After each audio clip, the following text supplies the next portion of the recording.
Hi friends, இப்போ நம்ம பாக்கியலட்சுமி பார்க்க போகிறோம். பாக்கியலட்சுமியில் நம்ம ராதியா வந்துட்டு ஹாஸ்பிட்டல் கூட்டு போலேன்னு நினச்சி கோபி ஃபீல் பண்ணிட்டு இருக்காரு. போகாது நல்லது நம்ம கோபிக்கு தெரியல.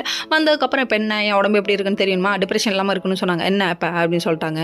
மன அழுத்தத்தை கொடுக்குறதே நீ தானடி அப்படின்னு மனசில் இவர் நினச்சிட்டு அவர் மறுபடியும் ட்ரிங்க்ஸ் பண்ண கிளம்பிட்டாருங்க. இன்னொரு பக்கம் பார்த்தீங்கன்னா நம்ம தாத்தா பாட்டி நம்ம லட்டு எல்லாருமே கும்பகோணம் போய் செட்டில் ஆகிட்டாங்க.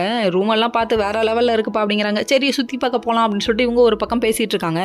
இவங்க ஜாலியாக இப்படி பேசிகிட்டு இருந்தாலும் இன்னொரு பக்கம் நம்ம கோபி வந்துட்டு அவரோட ஃப்ரெண்ட்ஸோட சேர்ந்து ட்ரிங்க்ஸ் பண்ணிட்டு கண்ணா பின்னால் ரகலா பண்ணிட்டு இருக்காரு. இவர் பண்ற அலப்பறை தாங்க முடியாம அந்த பக்கத்தா வந்த நம்ம எலியிலும் பார்த்துட்டாங்க. பார்த்ததுக்கு அப்புறமா என்னடா இவர் இப்படி அலப்பறை பண்ணிட்டு இருக்காரு, எல்லார்ட்டும் சண்டைக்கு போறாருன்னு பிடிச்சி இழுத்துட்டு வந்து உட்கார வச்சா கார்ல கூட்டு போய் எப்படியாவது விட்டுறலாம்னு சொல்லிட்டு எலியிட்ட சொல்லிட்டு இருக்காரு நம்ம செலியா. உடனே இந்த ஆள்லாம் கூட்டு போக முடியாதா, இந்த ஆள் தெருவில் கிடாசரா அப்படின்னு சொல்லிட்டாங்க. சொன்னதுக்கு அப்புறமா நடுத்தெருவில் நிற்க வேண்டிய ஆளு தான்ப்பா இதெல்லாம் அப்படின்னு சொல்லிட்டு அவர் ஃபீல் பண்ண ஆரம்பிச்சார். இன்னொரு பக்கம் என்னதான் இருந்தாலும் நம்ம அப்பா கொண்டு போய் விட்டுருவோம்டா அப்படின்னு சொல்லிட்டு இவரு ஒரு பக்கம் ஃபீல் பண்ண சென்டிமெண்ட்டாக பேசுகிறாராமா. செலியா நீ பட்டது திறந்தலப்பா, நீ இன்னும் எவ்வளோ பட்டாலும் திறந்த மாட்டப்பா அப்படிங்கிற மாதிரி இருக்கு.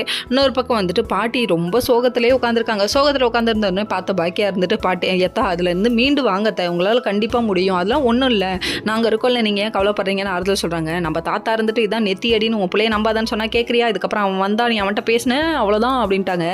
தாத்தா இவ்வளோ ஸ்ட்ரிக்டாக சொல்லி இப்போ தான் அப்பா பார்க்குறோம் அப்படிங்கிற மாதிரி இருக்குது. அது மட்டும் இல்லைங்க, அதுலேருந்து எப்படியாவது வெளியே கொண்டு வரணுங்கிறதுக்காக இவங்க வெளியே கூப்பிட்டு போகிறாங்க. சரி கிளம்புங்க போகலாம் அப்படின்னு சொல்லிட்டு இவங்க ஒரு பக்கம் கிளம்பலான்னு சொல்லிட்டு கிளம்பி போயிட்டாங்க.